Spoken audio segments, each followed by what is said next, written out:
गृहस्थाश्रम प्राय आपण माने समस्ते अच्छे सुख सांगरे दुख जंत्रणा कष्ट बेसी भोग करुचंदी। सुख खूब कम समय भोगुचंदी किंतु दुख जंत्रणा कष्ट आपण बहुत भोगुचंदी।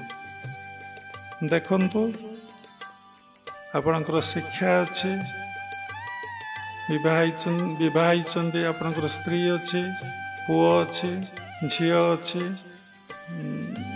धन अच्छी जमीबाड़ी भी अच्छी घर द्वार भी अच्छी गाड़ी भी अच्छी देश विदेश भी आपण जापारुचंदी किंतु मनर स्थिरता नहीं मनर चंचलता मनर अस्थिरता मनरे दुख जंत्रणा कष्ट मन कौन होइछि विभिन्न कामना वासनारे विभिन्न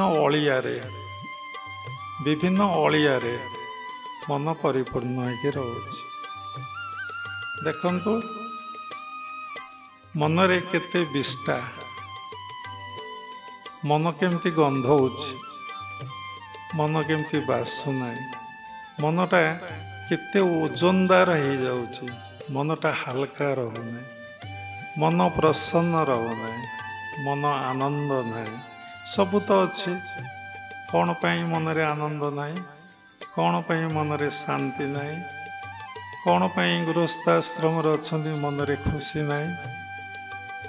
देखंतु घरे घरे पारिवारिक अशांति देखंतु का भितरे आत्मीयता नहीं किए क्या रियली लव करूना भल पाऊना भल पाइबार संज्ञा कौन आम मैंने जानी आम तो निजको भल पाई बसुने आम कहार को केमिति भल पाइबा आम जो भल पाई बसीचे ता पछरे अच्छे आमर स्वार्थ आमर कामना आमर बासना आमर देहबोध अवस्था तेणु आम समस्त को देहबोध अवस्था भल पाई बसुचे आम जदि आत्मबोध अवस्था भल पाइबा ता होचे प्रकृत भल पाइबा से भल पाइबाटा होचे चिरस्थायी बा सबकिछि से भल पाइबारे कौनसी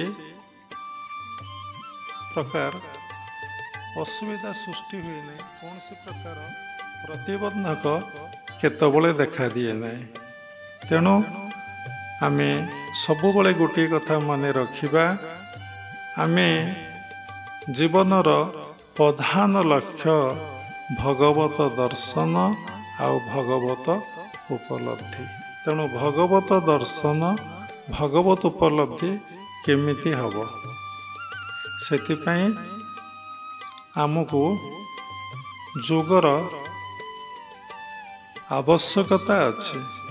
तेणु बिना जोगरे बा बिना भक्ति मार्गरे आमर भगवत दर्शन भगवत उपलब्धि हब नहीं। एटी मनरे गोटे प्रश्न उठे ताहले भगवत दर्शन भगवत उपलब्धि पाई जोग मार्ग भक्ति मार्गर कौन आवश्यकता अच्छे खाली कौन गोटे मार्गरे गले भगवत दर्शन भगवत उपलब्धि हब नहीं ना।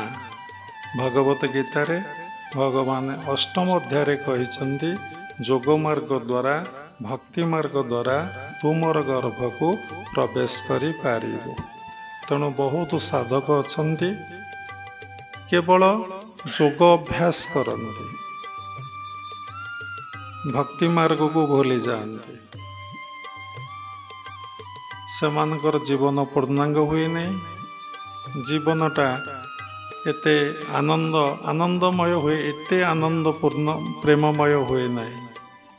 भक्ति मार्ग रे बहुत साधक और साधिका अछंती भक्ति मार्ग को आश्रय करी जीवन निर्वाह करती किंतु जीवन पूर्णांग हुए नहीं जीवन परिपूर्ण हुए नहीं जीवन रे सते आनंद और प्रेम रुहे नहीं। कहीं जोग मार्ग हूँ ज्ञान मार्गर कथा भक्ति मार्गटा हूँ भक्तिर कथा। तेणु ज्ञान आ भक्ति को नहीं आमको साधना करिया को पड़िबो।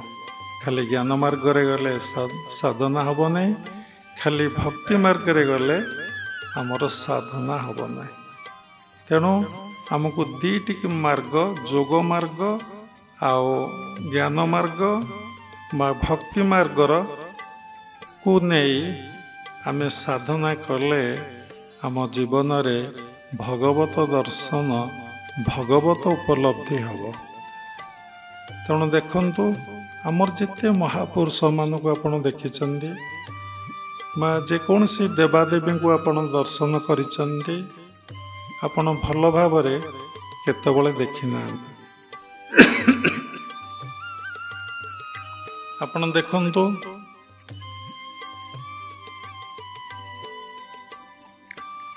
ବୁଦ୍ଧଦେବଙ୍କୁ ଆପଣ ଦେଖିଥିବେ। ବୁଦ୍ଧଦେବ ବସିଛନ୍ତି ଯୋଗ ମୁଦ୍ରାରେ। ସେ କେତେବେଳେ କୌଣସି ବିନା ଯୋଗ ଆସନ ବ୍ୟତୀତ ବୁଦ୍ଧଦେବ କୌଣସି ଜାଗାରେ ବସିନାହାନ୍ତି। ସେମିତି ଜୈନକୁ ଦେଖନ୍ତୁ, କେତେ କେତେ ବଡ଼ ମହାପୁରୁଷ, ସେମାନେ ସବୁ ଜୈନ ମଧ୍ୟ ଯୋଗ ମୁଦ୍ରାରେ ବସିଛନ୍ତି। ଆଦି ଶଙ୍କରାଚାର୍ଯ୍ୟଙ୍କୁ ଦେଖନ୍ତୁ, ସିଏ ମଧ୍ୟ ଯୋଗ ମୁଦ୍ରାରେ ବସିଛନ୍ତି। ଆପଣ ଭଗବାନ ଶ୍ରୀକୃଷ୍ଣଙ୍କର ଅନେକ ମୂର୍ତ୍ତି ଅନେକ ଜାଗାରେ ଦେଖିଥିବେ, ସେ ମଧ୍ୟ ଯୋଗ ମୁଦ୍ରାରେ ବସିଛନ୍ତି। ଯେଉଁମାନେ ଶାରଳା ମନ୍ଦିର ଯାଇଥିବେ ଦେଖିଥିବେ, ମା ଧ୍ୟାନସ୍ଥ ହେଇଛନ୍ତି, କାହାକୁ ଅନେଇ ନାହାନ୍ତି, ଆଖି ବନ୍ଦ କରି ଯୋଗ ମୁଦ୍ରାରେ ବସିଛନ୍ତି। କ୍ରିୟା ଯୋଗ ପରମ୍ପରାରେ ଆପଣ ଦେଖନ୍ତୁ,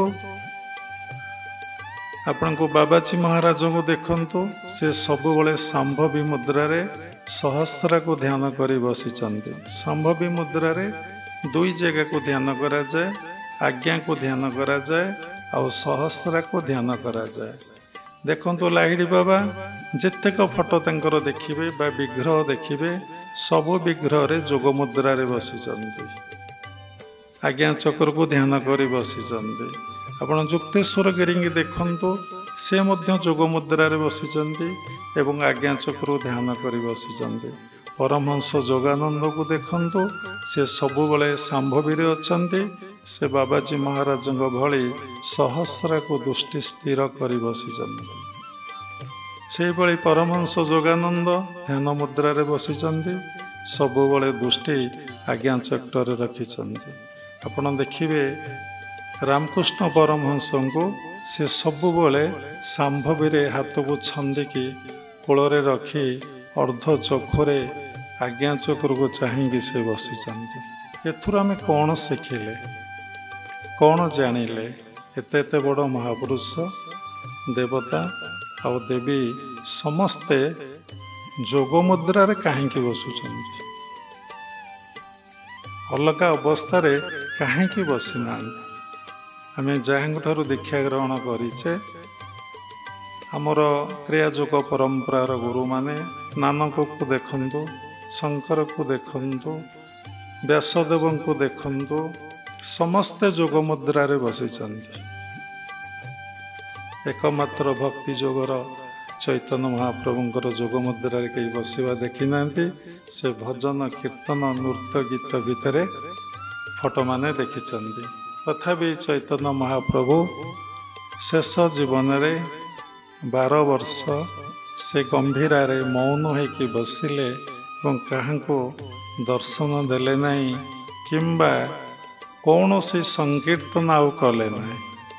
ନୀରବତା ଭିତରେ ବସିଲେ। ଦେଖନ୍ତୁ, ନାମ ସଂକୀର୍ତ୍ତନରେ ଆନନ୍ଦ ଅଛି, ଭଜନ କୀର୍ତ୍ତନରେ ମଧ୍ୟ ଆନନ୍ଦ ଅଛି। ମନର ଆଗ୍ରହ, ଉତ୍ସାହ, ଉଦ୍ଦୀପନା ବହୁତ ବୃଦ୍ଧି ପାଏ। ମନ ଟିକେ ହାଲକା ହେଇଯାଏ, ମନ ଭାରାକ୍ରାନ୍ତ ହୁଏ ନାହିଁ। କେଉଁଥିରେ କିଛି ନାହିଁ ବୋଲି ଆପଣ କହିବେନି, ସବୁଥିରେ କିଛି କିଛି ରେଜଲ୍ଟ ଅଛି। କିନ୍ତୁ ଦେଖନ୍ତୁ, ଯେତେବେଳେ ଆପଣ ଏକାନ୍ତରେ ବସନ୍ତି, ଚୁପଚାପ ହେଇ ବସନ୍ତି, ମନରେ କୌଣସି ଚିନ୍ତା ନଥାଏ, ସେତେବେଳେ ଯେତେ ଆନନ୍ଦ ଆପଣ ପାଆନ୍ତି, ସେଇଭଳି ଆନନ୍ଦ, ସେଇଭଳି ଶାନ୍ତ ଅବସ୍ଥା, ସେଇଭଳି ନିଶ୍ଚଳ ଅବସ୍ଥା ଆଉ କେଉଁଠି ମିଳେ ନାହିଁ।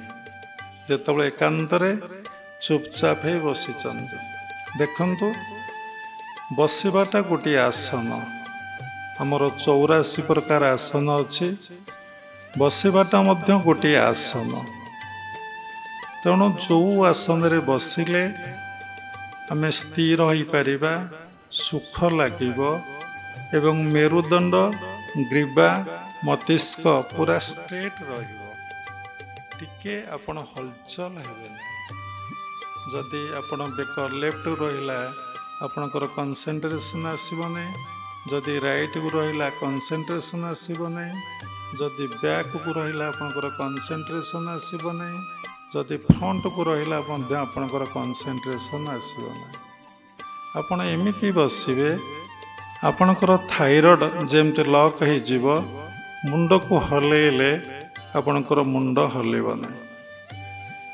तेणु 3 घंटा 30 मिनिट जदि गोटे साधक स्थिर हो बसिब हलचल हब ना कौन से अंग प्रत्यंग तार केतबले हलिब ना ताले तार आसन सिद्धि है तेणु आम बसिया अभ्यास करवा जमती बसला बेले लक्ष्य करवा शरीर कौन से अंग प्रत्यंग विक्षेप आसिले कि पेन हेले कि जंत्रणा हेले कि कौन प्रकार सिंहरण हेले आमे केतबले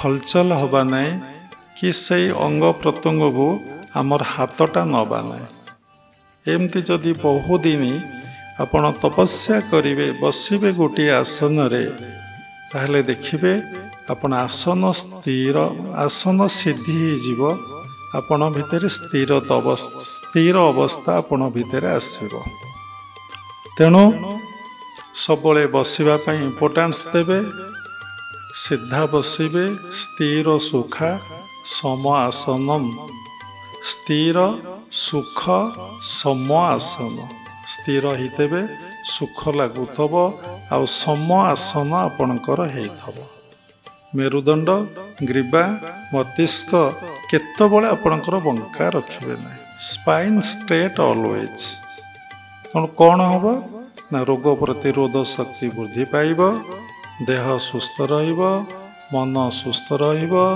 श्वास प्रश्वासर गति अति सूक्ष्मादि सूक्ष्म हब देखंतु बसिबाटा जदि स्थिर हैला ताले आपण श्वास प्रश्वास मन देवे 4टी स्थिर हाँपाई गुरुदेव सब बारंबार कहते गोटे स्थिर होची कौन नाग देह स्थिर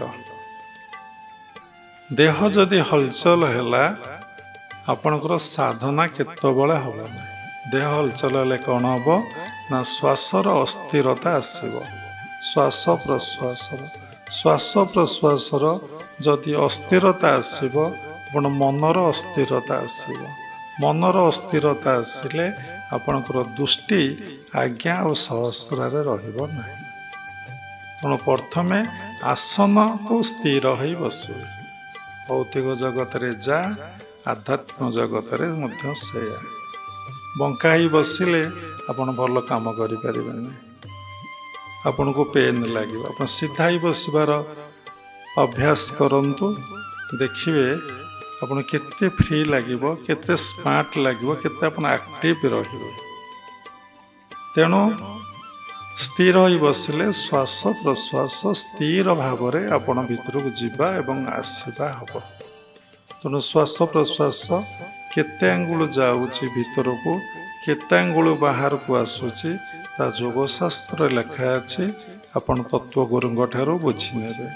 जदि से श्वास प्रश्वासर गति को आमे शॉर्ट करवा गोटे आसन रे बसी धीरे धीरे धीरे धीरे धीरे धीरे कमेमा केते आंगुल जाऊँगी केते आंगुल आसूची 12 आंगुल जाऊँगी 12 आंगुल आसूची जाऊँगी 12 आसूची 12 12 24 रे घर तेणु जाऊँगी 12 आसूची मध्य 12 जदि आम स्थिर हो बसिकी श्वास प्रश्वास मन को आम रखा गोटे गोटे आंगुल आमको धीरे धीरे श्वास प्रश्वास कम हबारे लगे ଯେତେବେଳେ ଶ୍ୱାସ ପ୍ରଶ୍ୱାସର ଗତି ଅତି କମ୍ ହେବାରେ ଲାଗିବ, 11 ଆଙ୍ଗୁଳ ହେଲା, 10 ଆଙ୍ଗୁଳ ହେଲା, 9 ଆଙ୍ଗୁଳ ହେଲା, 8 ଆଙ୍ଗୁଳ ହେଲା, 7 ଆଙ୍ଗୁଳ ହେଲା, 6 ଆଙ୍ଗୁଳ ହେଲା, 4 ଆଙ୍ଗୁଳ ହେଲା, 3 ଆଙ୍ଗୁଳ ହେଲା, 2 ଆଙ୍ଗୁଳ ହେଲା, ଆଙ୍ଗୁଳେ ହେଲା, ଲାଷ୍ଟକୁ ଶ୍ୱାସ ପ୍ରଶ୍ୱାସ ବନ୍ଦ ହେଇଗଲା। ତେଣୁ ସାଧନା କରି କରି ଚାଲିଲେ ଆପଣଙ୍କର ଦେଖିବେ ଶ୍ୱାସ ପ୍ରଶ୍ୱାସ 12 ଆଙ୍ଗୁଳରୁ ବନ୍ଦ ହେଇ ହେଇ ହେଇ ହେଇ ଆପଣଙ୍କର ଗୋଟିଏ ଆଙ୍ଗୁଳକୁ ପହଞ୍ଚିବ ଏବଂ ସେ ଗୋଟିଏ ଆଙ୍ଗୁଳ ଶୂନ୍ୟ ହୋଇ ପୁରା ବନ୍ଦ ହେଇଯିବ। ତେଣୁ ପୂରକ ଆଉ ରେଚକର କ୍ରିୟା ବନ୍ଦ ହେଇ ଶ୍ୱାସ ପ୍ରଶ୍ୱାସ କୁମ୍ଭକ ଅବସ୍ଥାରେ ପହଞ୍ଚିବ। ମନରେ ପ୍ରଶ୍ନ ଉଠେ, ଏହା ହେଲେ କ'ଣ ମିଳିବ? ତେଣୁ କରିକି ଦେଖନ୍ତୁ କ'ଣ ମିଳିବ। ଏବଂ ଆମର ମୁନି ଋଷିମାନେ, ଆମର ମହାପୁରୁଷମାନେ ଏହି ସାଧନା କରି କରି ସମସ୍ତ ସିଦ୍ଧି, ସମସ୍ତ ବିଭୂତି, ସମସ୍ତ ଐଶ୍ୱର୍ଯ୍ୟର ଅଧିକାରୀ ହେଇଥିଲେ। ତେଣୁ ଯେତେବେଳେ ଶ୍ୱାସ ପ୍ରଶ୍ୱାସ ଆପଣଙ୍କର ବନ୍ଦ ହେଇଯିବ, ଆପଣ ସେତେବେଳେ ମନ ଆପଣଙ୍କର ସ୍ଥିର ହେଇଯିବ। କାରଣ ଶ୍ୱାସ ପ୍ରଶ୍ୱାସରୁ ହିଁ ମନର ଜନ୍ମ, ବା ଶ୍ୱାସ ପ୍ରଶ୍ୱାସରୁ ହିଁ ପ୍ରଶ୍ୱାସ ହିଁ ମନର ଖାଦ୍ୟ।